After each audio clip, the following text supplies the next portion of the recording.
Un quart i mig de 8, continuarem amb més presentacions. Volem connectar en directe amb en Gorka, que és al Teatre Poliorama, per conversar amb les dues protagonistes de Red Pontiac, Míriam Iscla i Cristina Cervià, que donen vida a dues mares, però de perfils ben diferents. Són la Lourdes i la Maite. Ben diferents, molt úniques i també molt extremes. Som aquí amb les dues. Com és la Lourdes?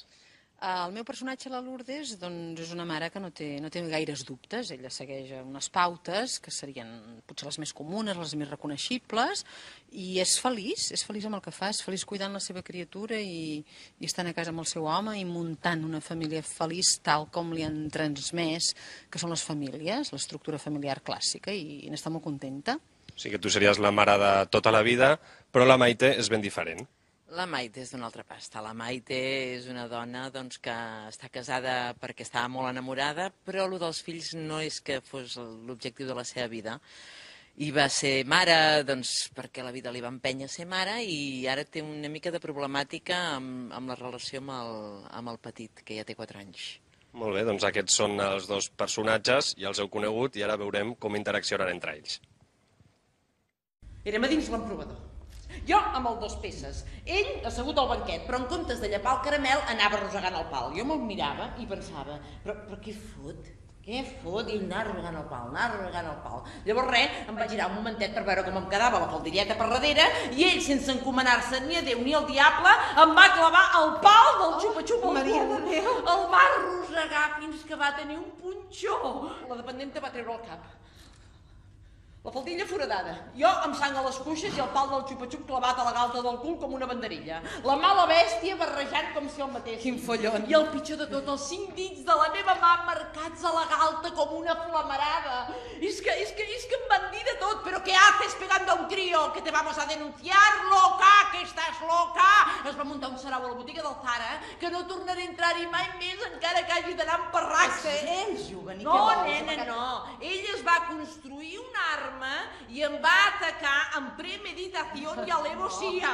La llei de Murphy. La llei del més fort, Lourdes. Ell sabia que tenia el poder de deixar-me en evidència davant de tothom, i em va humiliar públicament.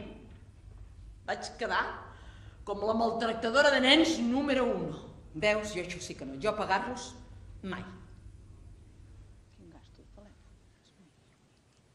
Com heu pogut veure, aquesta obra sobretot el que vol fer és trencar amb l'estereotip d'una mare tendra, la mare de tota la vida, i això ho fa sobretot el teu personatge. Sí, més que voler trencar cap estereotip, el que passa és que em sembla que es toca d'una manera directa i crua un tema tabú, que és la possibilitat de dir que no t'entens amb la criatura que has parit. Llavors es desmitifiquen, i hi ha una mena de catarsi en el públic que és el que produeix moltes rialles, que és el poder dir unes certes coses que a vegades et reprimeixes de poder-les dir, no? De fet, tu dius això, però tu no ets mare i tu tampoc, però m'has dit que tens una gossa. Sí. Això t'ha ajudat a fer aquest paper? Sí, Muga! Hola, Muga! Mira la Muga, maca! M'ha ajudat molt.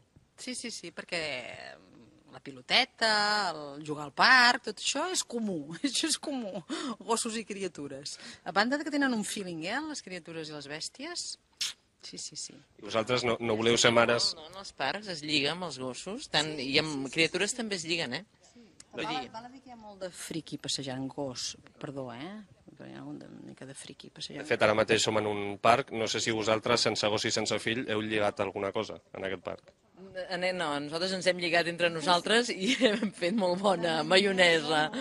La veritat és que ens ho passem molt bé fent aquesta funció aquí al parc. Doncs va, si vosaltres sou pares, mares, teniu una gossa, fills o sou avis, podeu venir a veure aquests dos personatges al Teatre Poliorama. Molt bé, gràcies, Gorka. Fins al 17 de març. Això no és part de l'espectacle, Val, d'acord. Sí, ho serà. Estan encantades. Fem una petita pausa per la publicitat.